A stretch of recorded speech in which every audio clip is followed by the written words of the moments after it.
Gump. I'm Vice President of Mobile at the Weather Channel Interactive. Every month, Nielsen is telling us that we have around 77 to 9 million unique users. Most recently in April, we came in at about 8.9 million uniques, and we were the largest content site in the U.S. for mobile web. The Weather Channel is deeply committed to the mobile web and to the mobile consumer.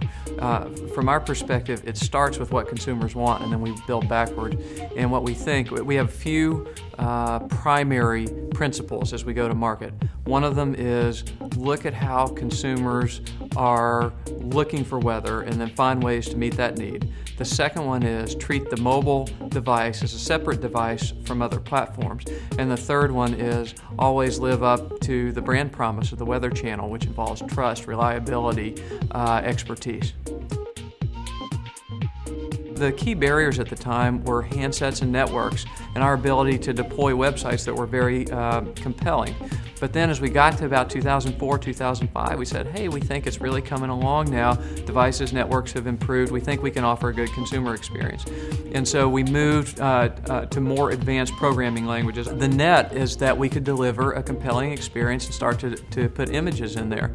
And so another thing we did is that we had outsourced development for a while. It was very good for us for a while to outsource, and then when we realized that we were reaching certain scale, for us it made sense to bring it in-house and take advantage of our natural resources there.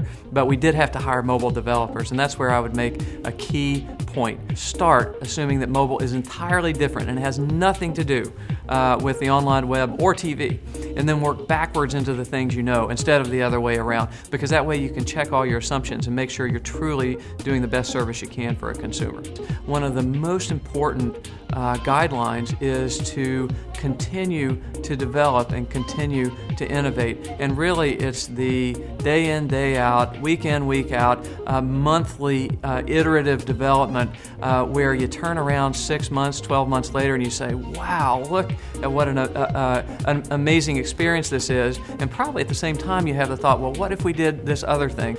Even though there might be a number of needs on the part of a consumer, and those can be built in, it's very important to make a site intuitive, and so very simple links, very straightforward. Try to keep a reasonable page length and that sort of thing. And secondly, for now and for the foreseeable future, there's a wide range of handsets and a wide range of networks, and by keeping the pages light, it is really advantageous for consumers because they know that when they go to your site, they're going to get a page quickly with the information they ask for. Keep it simple and keep it light. There is one unmistakable trend, and that is an increase in monthly usage per unique user, at least on average. We're still at a relatively early stage in the marketplace. If you think about it, it's a little bit like being at 1998 or 1999 in the internet, where you know it's a big deal, you know you can do a lot of cool things, but there's still a lot to be built out. At one point, mostly what we had was hot, cold, wet, dry. Basically, it's going to be 90 degrees or 30 degrees. Is it going to be rainy or is it going to be sunny? And now what we're seeing is consumers are coming back and looking for some of that, but then they're going into deeper content, including pollen or boat and beach. And the other thing is they're coming back multiple times a day. It's very important to put this usage in the context of an overall consumer's media habits, because for example, someone might watch the Weather Channel network in the morning, then look at weather.com on their desktop during the day, and then use a mobile device when they're going for a run after work. And so we're really trying to serve the user on the go, but it is clear that as there's more awareness of this and there's more content, the usage is increasing both in terms of pages consumed per session and also number of visits per month. We have increased between Q4 of 07 and Q1 of 2008, our total average page views per month increased by 50% quarter over quarter. Between April and May of 2008, our page views month over month increased 14%. So we are seeing tremendous, in fact, numbers that I wouldn't have even dared to project in terms of increases. We're also doing a lot of work to promote that, and the industry is growing. So my sense is that across the industry we're seeing a lot of interesting metrics. I just heard something from Major League Baseball the other day that they had a day with 12 million page views in one day. The idea that you have any website that big is really interesting. That's bigger than a lot of online websites. The most common behavior that we're seeing these days for consumers is one of two things with respect to mobile web.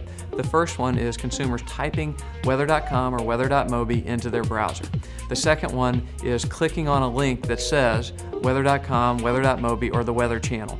So what we're trying to do is offer a distinct mobile experience, but make sure that the consumer knows that that same great data and imagery that they've seen elsewhere is available. And not only that, but on top of that, with the availability of video, what we're trying to do is to say, not only is there mobile web with data, but also if you want a live report from the beach while the hurricane is coming ashore, you can access that through a familiar mechanism.